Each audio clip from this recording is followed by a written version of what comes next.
Hello guys, এই তো আবার রান্না নিয়ে চলে আসলাম। রাতে ভাত খাওয়ার আগে একটু কাবাবটা ভেজে নিই।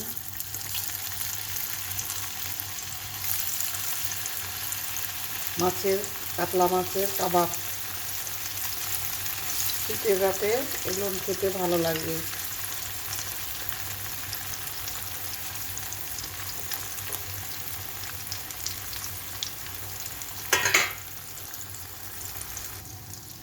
এভাবে উল্টিয়ে দিতে হবে।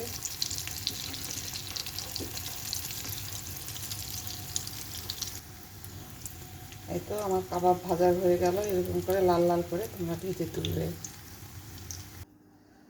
এই তো বন্ধুরা, আমার কাবাবটা খুব সুন্দর হয়েছে।